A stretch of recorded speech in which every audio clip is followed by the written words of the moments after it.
Yes, family, blessed love and greetings. You are tuned in right now to the Zion Heights.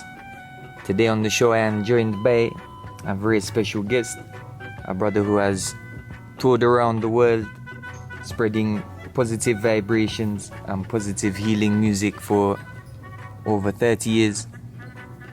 We are feeling blessed to be here in Ethiopia right now. And yeah, welcoming Bredda Neil from King Shiloh Sound System, all the way out of Amsterdam, Rastafari. Selassie, my brother. What a pleasure and what a joy to be here, you know, with the eye and reasoning next to the lake, this beautiful lake in Debre Zeit, beautiful country of Ethiopia, you know. Yeah, man, we had a great session last night. King Shiloh live and direct in Addis Ababa with enough special guests, you know. It was such an uplifting experience. Today we're chilling out by the lakeside and enjoying the vibes, you know, of this beautiful country, this blessed country, Ethiopia. Yes, sir. Yeah. And can the eye tell us how is the feeling right now upon the lakeside? Yes, I just feel sata, you know, I feel airy, man. It's like when you've done our work and you're pleased with that work, you have a feeling of inner satisfaction, you know. And true say, we've been doing this a long time, coming to Ethiopia to try and help to establish a solid foundation here, you know, with our sound system. It's always been a little bit of a struggle. We've never been able to achieve exactly what we wanted to do, you know, but then last night everything come together, all the hard work of, I don't know, the last 10 years, even you could talk about 30 years, you know, because it's always been our vision to come to Ethiopia. But last night, it realized all my wishes and desires, you know, for the time being.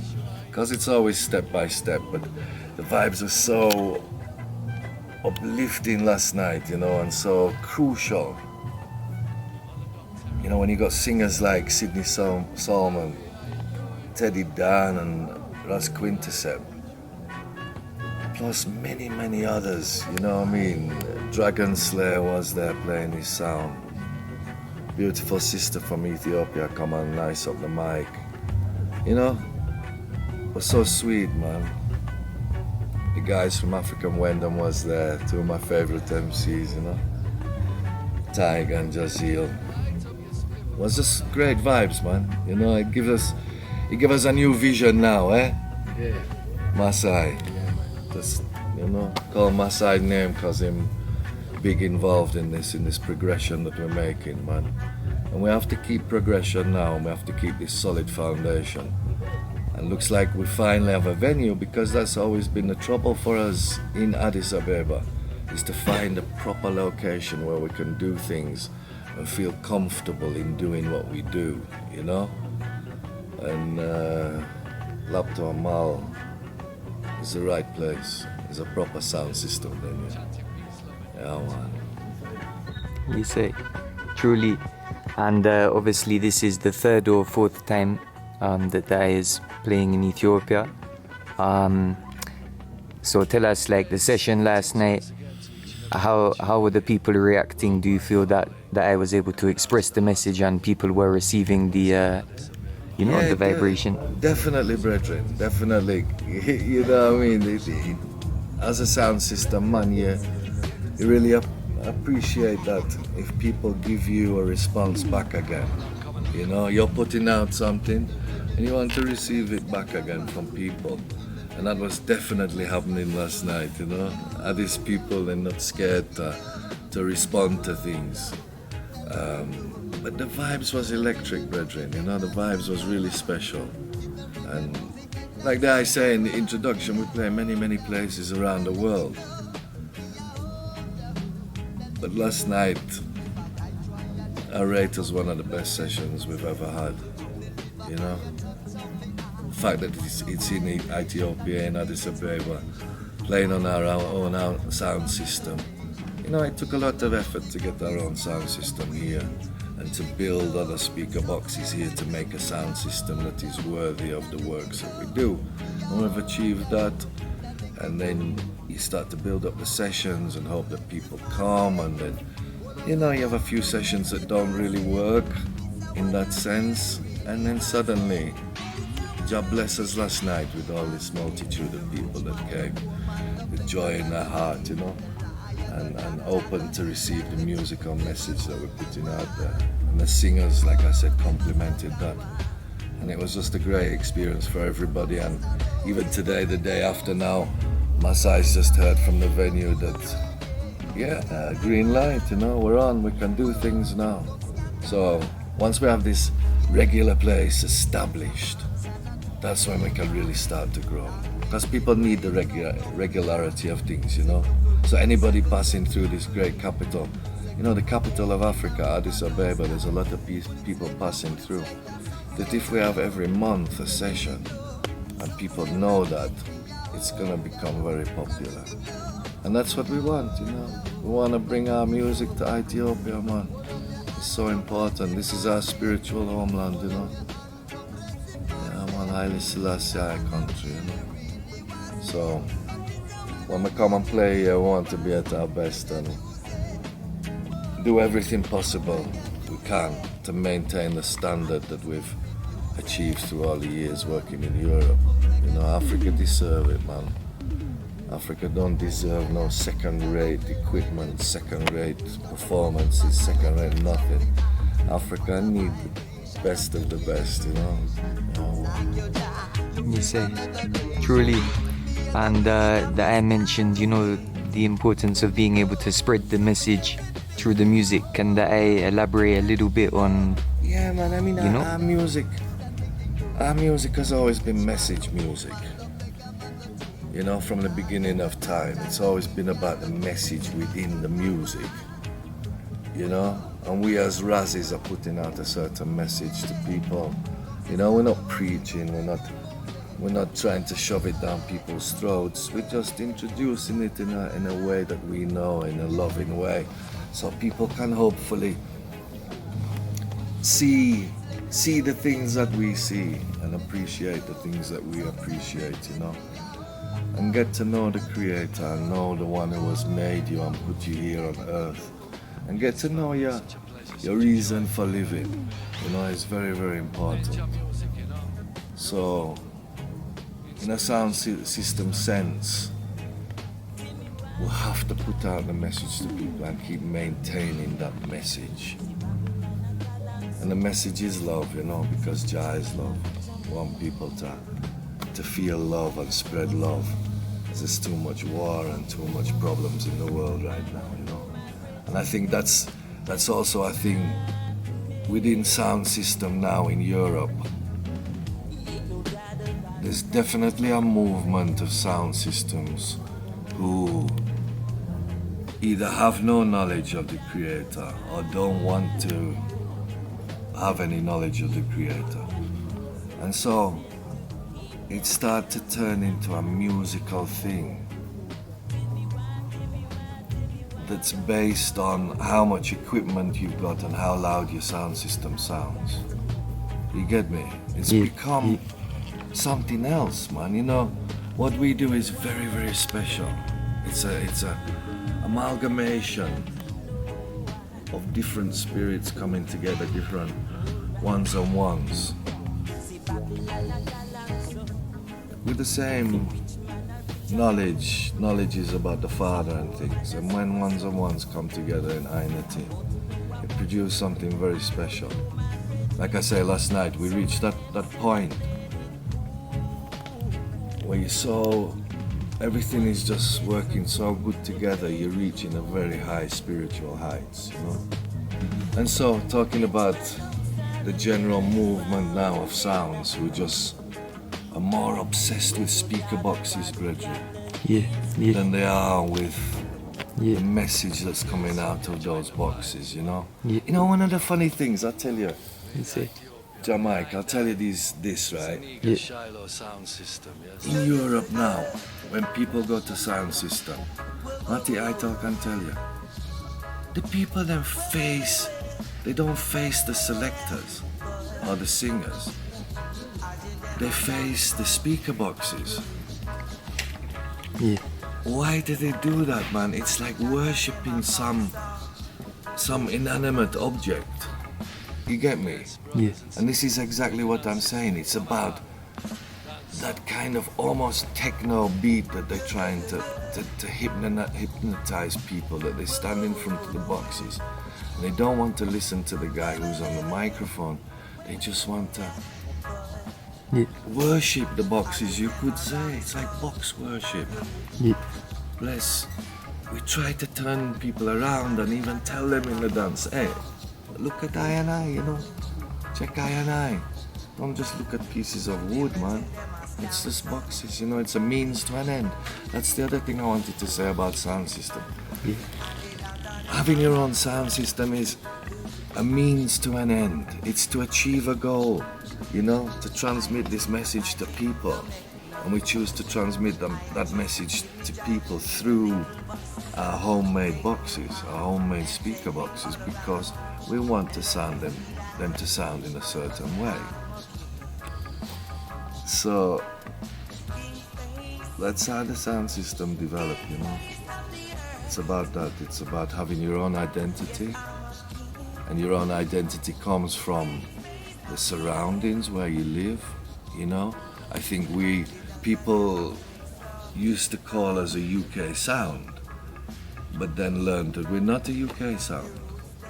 We do our thing a little way different because we come from Amsterdam, you know.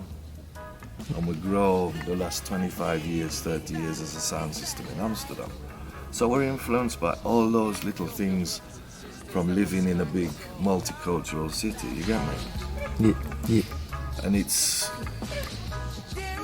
that's really important to me, you know, getting back to what I was saying about all the new breed of sound systems that's coming without the spirituality that's just coming with this kind of intense techno music. It's different, man. It's a different thing, and I hope it doesn't, you know, we're trying to show people in Ethiopia the real way to do it. You know, it's like a teaching as well, you know, sharing of our experiences that we have, you know, so that people can see that within a dance it's important that you have a spirituality and you have a upliftment, you know. Yeah. For real. To see people, you know, after a dance with big eyes like saucers, or man crawling on the floor because he's too drunk. We don't really need that, you know, because a spiritual one, a person with a certain overstanding and liberty, doesn't need to do those things to achieve happiness, you know what I mean? People come listen to the music, smoke their spliff, drink a water, and go home hopefully spiritually uplifted, you know, so that they can continue with their day-to-day life with a better vibe and understanding of themselves and their surroundings, you know. Yeah. So that they are able, so that people are comfortable within themselves, so that they can show more love to each other, you know. There's too many angry people and too many warmongers, too many politicians and things who mess up stuff for everybody else, you know. Try to control our lives and You say? He's not sitting here by the lake to freeze. Yeah, man. Yeah. Truly. And obviously, another one of the unique things about dub music, no, is the kind of, you know, the echoes and the sounds of the universe. It's kind of, you know, in line with nature. Mm-hmm. And, you know, tell us a little bit about this. You know, it's kind of a meditation experience, even more than a party, you know, some could say. It's a journey, you know, playing a session is a journey. And that's why sometimes if you have too many people involved in that journey, it can be a rocky road, you know. So sometimes it's better one sound system play all night. And that's in Europe, that's what we're kind of unique with that. No, not unique because Joshaka's done it for the last 10 years. But we don't play with other sound systems anymore because it disturbs the whole.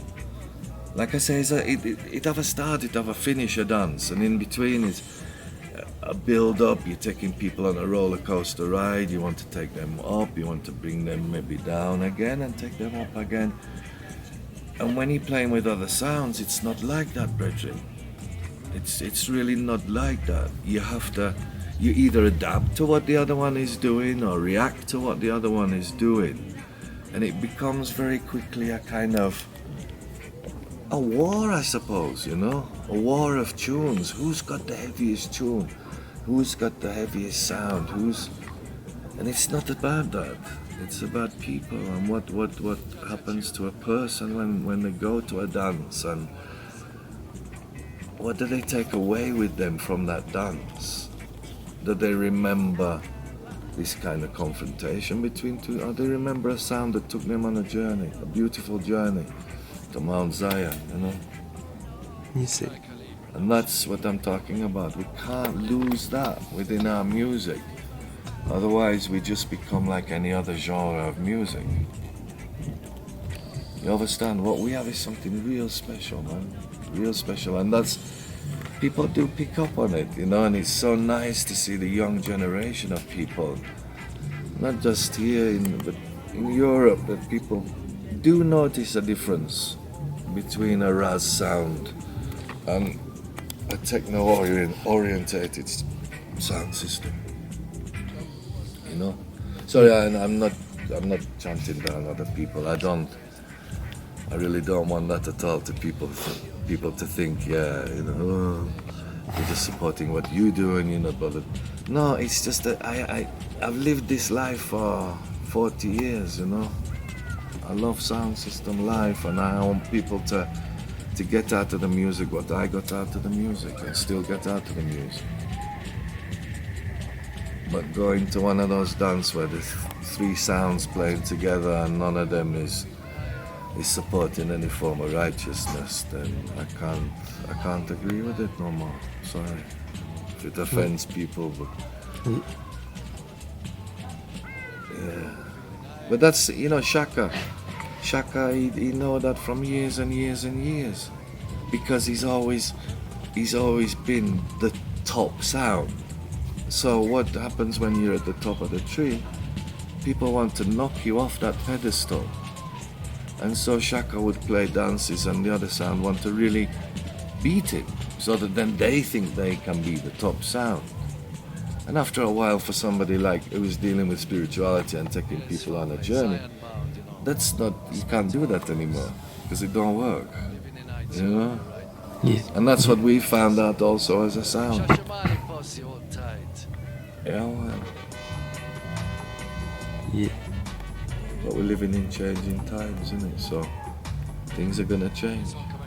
King Shiloh Just hope that a new generation comes, you know, who is as conscious as we are and we were in those times when we were youths, you know. You see.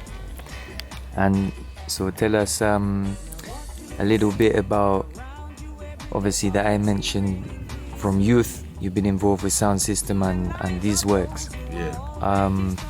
Are there any particular events or experiences that really stand out, as well as obviously this session last night? Yeah, you know, I grew up in Bradford, in England, in the industrial part of England, with a Jamaican population. You know, the whole area had a small Jamaican population. So talking about Huddersfield, Bradford, Leeds, all them places there. So there was a sound system culture going on, right? And so start go to sessions and start, you know, being hooked on it. You know, not being able to listen to any other kind of music again. You know, it just. And traveling down to London from up there, you know, when I was 16 and 17, and hitchhiking, you know, and something people don't do anymore, but we used to hitchhike to London to go and see Shaka or something, you know, and fill up with vibes and then go back to Bradford. And then it wasn't too long before I had to move down south, you know, and move to London and Brighton and South Coast. And go to even more dances, you know. And just go, you know, England life is full of music, especially if you're in a certain type of music, you can always find that music. You know, you can always. Back in the day, you just used to turn the dial on the radio in London, and you pick up reggae just the whole time, different stations. You know. So there was exposure to reggae and roots music and sound system, but not on any kind of large scale. You know, it would never be played on the radio. Maybe Rodigan would play the odd sound system kind of orientated tune, you know. But it was really about going to dances and picking up the vibes at dances. And that's what becomes ingrained in you after so many years, you know. It's just that beat and that rhythm and everything about it because it's mystical, you know. It's a mystical thing. Yeah, man. That's why we call it a session and not a dance, you know, because it's more than just a dance. You can't call it a dance. Yeah. Something more than that. Yeah. But yeah, I've forgotten what your question was. Yeah, man. No, just like that, a little bit about, you know, the journey, and obviously right now the journey is brought the eye to Ethiopia and this time. So, you know, I will ask, you know, why Ethiopia? What is the importance of Ethiopia in particular in this whole mission? And yeah, man. You know, when we're talking about the spirituality in the music, reggae, roots reggae. You know, that's what I grew up on. That's what made reggae famous in the world. You know.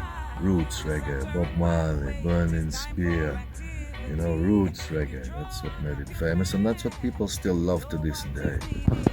You know. Again, I forgot what your question was. Sorry. yeah, man, no worries. I was asking about Ethiopia. Where? Yeah, you know. So, Yeah. talking about the roots of the music. Yeah. You know, some man like Bob and Burning Spear, and this was the thing when I was younger, you know.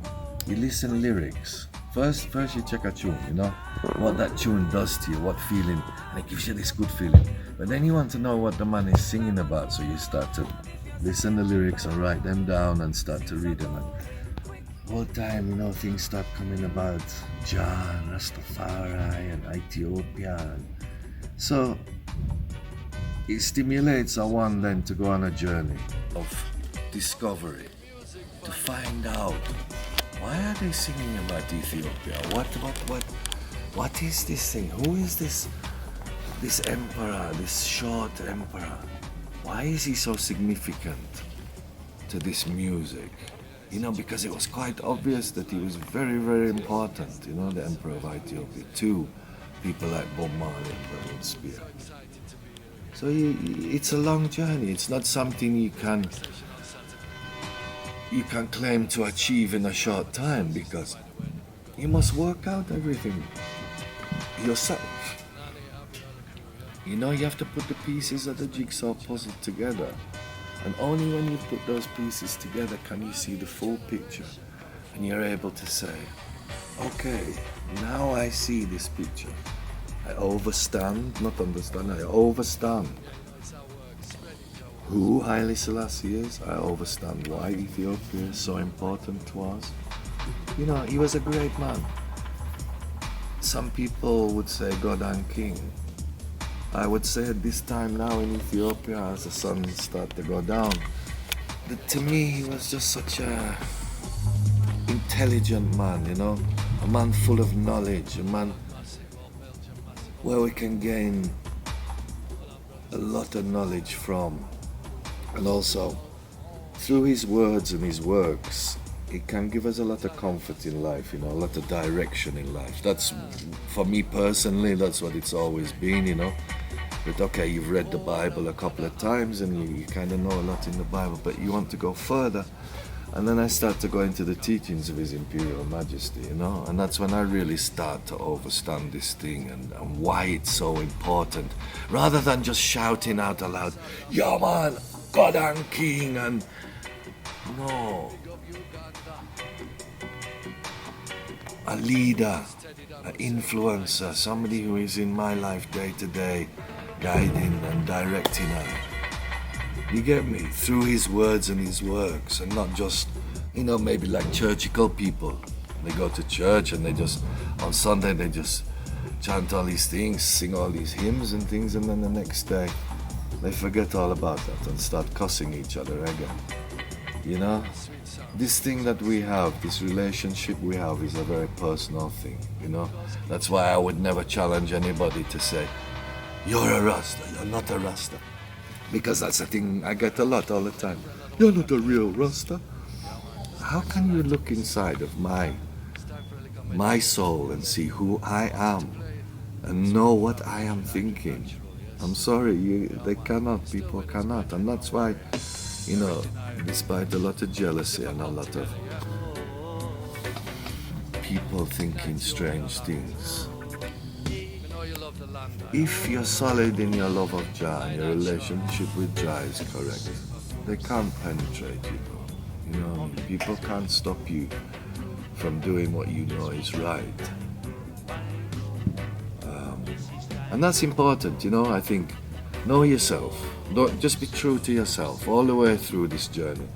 I've always tried to be true to myself, and not try and big up myself or this. No, it is what it is. It is as the Father intended it, and I give thanks and praise to Rastafari for so much guidance, protection, and so much knowledge, to be able that you can enjoy life, because at the end of the day, we don't come here to suffer, brethren.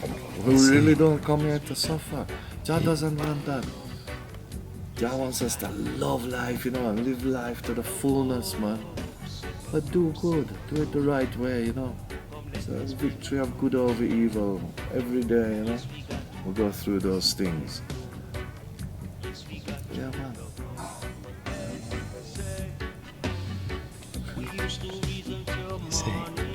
Truly, give thanks. Greetings, one and all. You tuned in to Healing of the Nations, live and direct from Addis Ababa, Ethiopia. Greetings, one and all. And so, what's next? Obviously, last night, the mission accomplished. What can we expect, talking about Ethiopia is just, working together now as a team, because we have a real good team of people to make sure that this thing become a regular event, because Addis Ababa is the capital of Africa, man. It's an important city, and it must have a base, and it must be a hub for things like sound system, for reggae, So hopefully, looks like we've got the platform now where we can operate on in this same club, So that's Ethiopia, yeah. The sound system's here, everybody's here, enough talent, enough people, organizers, great promoters, So Ethiopia can go on, come forward. In Europe, as soon as we get back, we have to fly off to Croatia to play at a festival in Croatia. The day after, we have to fly into Germany and meet the sound. Ital Youth and Joseph P. bringing the sound down from Amsterdam, meeting us in Germany for a session on a Sunday. The week after that, then it really started to roll, we got a lot of things, a lot of sessions coming up. The whole of July is really full of sessions. Dub Camp, Babuguya, Rasta Plus, all the festivals. And then August quite full too. So, we're just full on at the moment, It's a joy, man, it's a pleasure, do your works. And at the same time doing Healing of the Nations, the weekly radio program, it becomes harder and harder to do that, because our program is so full with touring, with live show, But to me, Healing of the Nations is so important, it has become so important, Patrick, Yeah. It really reaches out to people far and wide and brings people together, people like-minded people who love the same kind of music and love the vibes, and it's so gratifying and so humbling to meet people almost on a daily basis, who give thanks for Healing of the Nations. To me, I'm a humble man, And I love to do Jah works. I love to serve my Father, you know. And so that's what we do, healing of the nations. Jah showed us we had to do that. We had to start it. And Jah don't show me yet that we have to finish it. Because there's still a lot of people out there who need help. People who need guidance, who get comfort from the music we play. You know, so how can I, as one person, or me, Mathieu, Joseph, whoever, like, we can't just stop doing it. Because it's too important, it's become too important to a lot of people. You know, so we have to maintain that one. And just do our works, you know, as the best we can. As the best we can. Yeah, knowing that we're serving the Father, you know, we're not fueling our own ego. It's got nothing to do with it, but trust me. It's got nothing to do with that.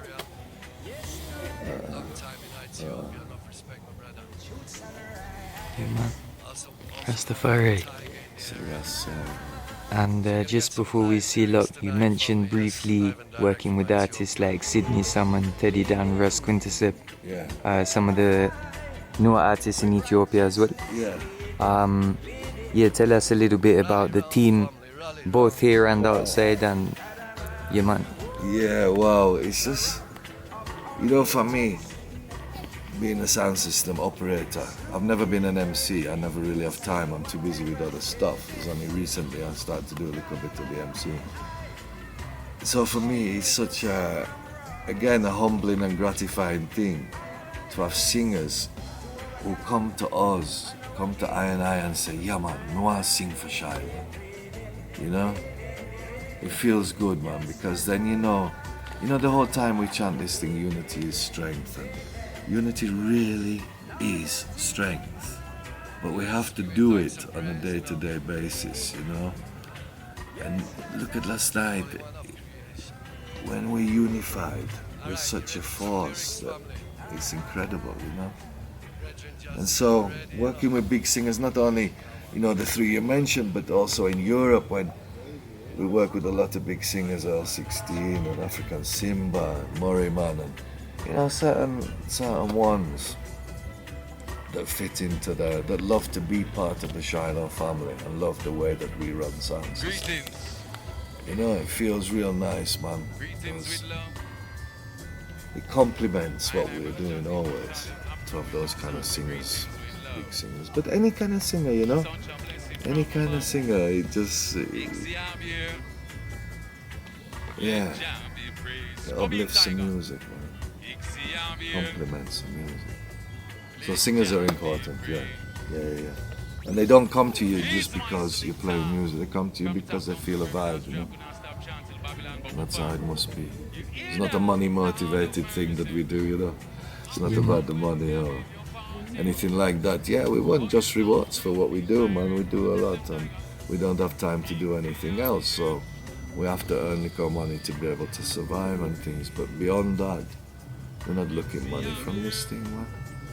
You know, sometimes we get accused. I read things on the internet. Yo, Shiloh only do things for money. I just wish people would hold their mouth until they know the truth about things, you know? Yeah. 2 weeks ago, right? A brethren who come to I sessions for years and years and years, right? A Raz from Germany. He had his 63rd birthday party. And he was keeping a session like every year, you know, for 200, 250 people by the River Rhine in Germany. And during lockdown, somebody from his crew had said, listen, Irish is gone, Brother Irish. With so much, it would make his life, I think she even said to me, if you guys would come and play for him on his birthday, right? She said, we don't have money to cover our fee or anything like that, but we can cover the expenses for you to come. And I said to her, you know, sister, Irish come to us many times, so we go to Irish this time. We don't talk about no money, you know. And you know, Bredda, we went there, we had two of the best days ever. You know, 2 days of sound system, Ganja provided, and it was just so sweet, you know. And so for people, it kind of, not that it hurts, but it's just, I want, people should always tell the truth. Stop lying about things, you know? Stop lying about things you don't know anything about. You know, all through the COVID thing, people accuse us of this, accuse us of that. Bless, they don't know us, they don't know our medicalists, they don't know anything about us, but still people want to point the finger and say, oh yeah, he's on that side of the fence. Or, you know, one man said, brethren, I followed these people for 25 or 20 years or something. They were my heroes until COVID came along and I saw that they went to Germany to play. Because if they went to Germany, that means they were vaccinated. And that means they're false. Yes. We went to Germany. Nobody checked us. Nobody asked us nothing about this sickness thing. We go into a hotel where we're supposed to check in and show that we've either been vaxxed or I don't remember anymore. Nobody asks us nothing. Why do people presume things? Presume things about I and I. Yeah. Wow, it's amazing. So, but yeah, I suppose that's a consequence of being in a position you're in. You know, some people, most of the people, they want to support you and they want to, you know. But there's a group of people who's determined to kind of chant you down and bring you down when all you're doing is good, you know. And that kind of hurts sometimes, but still, it's never gonna stop us doing what we're doing, you know. Because like I said before, we know we're doing the right. So we can only keep on doing the right, brethren. You know? Yeah, man. No time for badness, no time for wickedness, man. When you're doing good. Rastafari. Rastafari. Yeah, man. Yes, I give thanks. So we're reasoning on the lakeside, Lake Babuguya, Yeah, man. the day after King Shiloh in Ethiopia, June 2022. Yeah. Is there anything that I would feel to add or to share with the listeners before we seal up? No, just like I was saying before, you know, because it came up, just be true to yourself, people, you know. Be true to yourself. Don't live a lie or don't pretend to be something. Just be yourself, man. And everything, Jah will bless the rest, you know. Yeah, man. That's all. Yeah. Keep a smile on your face as well, man. Too much seriousness, you know. Keep the vibes nice, man. Uplift each other, you know, love each other. There's nothing wrong with it. You know, when I was a youth and things, if somebody come to me like that and say, oh, love to you, my brother, I would, what are you talking about, love? It's something that come through maturity maybe, you know, that you realize anger and vexation and wanting to jump down the system and fight the system. No, Sata Masagana, you know, settle yourself and just be comfortable within yourself and comfortable in the life that you live, you know. That's all that Jah wants, you know. Don't want no pretense or none of that. Just be what you are. Selassie, you know. See. My father. Yeah, man. Rastafari. Selassie, Yes, thanks for the vibe, man. It was nice. You say. It was nice, man. To go back to Addis now, man. Oh. Tell us one last thing. Tell us about. We've talked about the musical healing of the nation. Yeah. That is based in Amsterdam. Yeah. We know that herb is legal and more accepted in certain parts of the world. See. Tell us, you know, about the healing of the nation. I think, you know, there's a lot to talk about herb, and sometimes too much talk about it. You know, it's a simple thing, man. Jah give it to us for the healing of the nations, you know. He give it to I and I as a meditation, you know. He give it to us as an inspiration. He give it to us as a medicine. He give it to us as many. Ganja is many things, you know.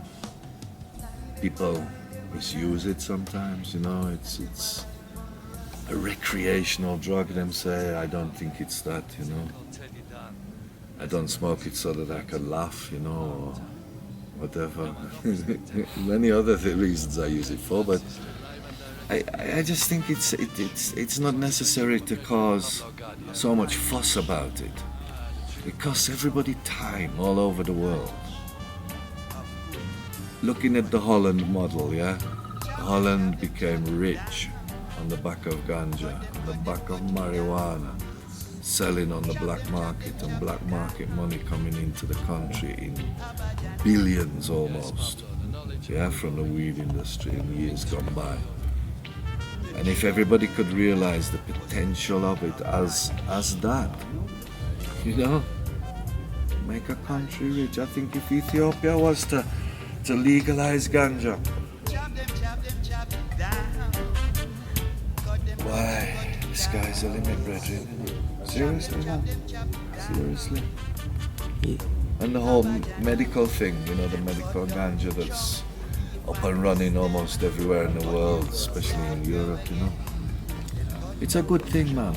It's a good thing. People start to realize the potential of ganja as a healing property, you know, instead of thinking about it's something that makes you go crazy or something. You know? I've never known anybody get crazy from ganja. I read a lot of things and people claim that. Nah, man. Nah, man. But know your limits and know what you're using it for is all I would say, you know.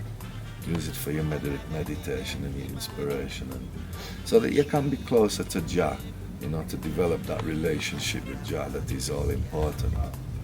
You know, your personal relationship with the Father, the one who gives us direction each and every day, and yeah, you know, who's our comfort and our brethren the whole time, you know, walking with you all the time.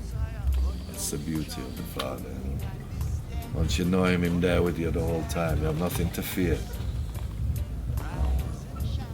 Rastafari.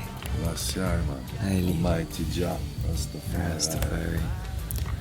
You say, so heading back to Addis, is there anywhere else that I would like to visit in Ethiopia? Hey, bless.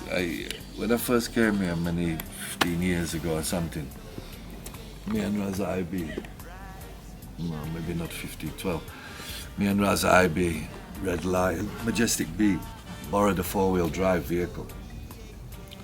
We drove almost, no, I can't even say everywhere in Ethiopia, but we went to a lot of places, you know, North Lalibela, Baghdad, down South Shashawani, Alba Minch, Bole Mountains, Simian, you know, we did a lot of driving in a few weeks, and when we came back, the car was broken, and we had to give it back to the man with the broken axle, wheels hanging off it, and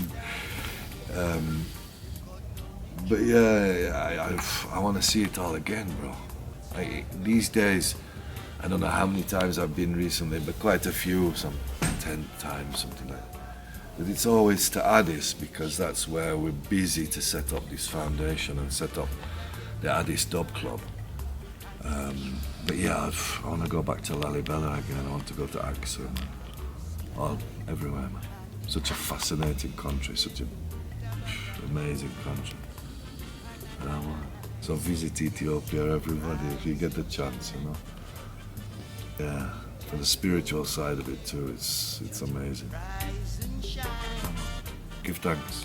Rastafari. Selassie, man. Haile. Yeah, man. Babylon is falling down, calling, calling, Ethiopia is calling, warning, warning. Respect this up, come here, get this. Man, respect this up, this man, one time ago, many people don't know, see? Bring this one to man called respect this up. I know you're back.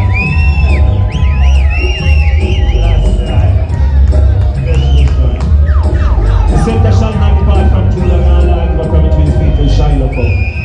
You can't run right till Shiloh come. King Shiloh now, see? Roots juice breakfast, where I get the supplemental healing every morning, you know. We coulda never fight over skin color. We send no tribalism. We send no Rastafari, King Shiloh in Ethiopia. Rastafari, give thanks and praise, you know? Yeah. The prophet rides again. The prophet rides again. Roots Juice Breakfast. Ethiopia, Sion Kefuta, Rastafari. We need to hear the dub side of things. We need some dub side of things. From Lalibela. We're chilling out by the lakeside and enjoying the vibes, of this beautiful country, this blessed country, Ethiopia.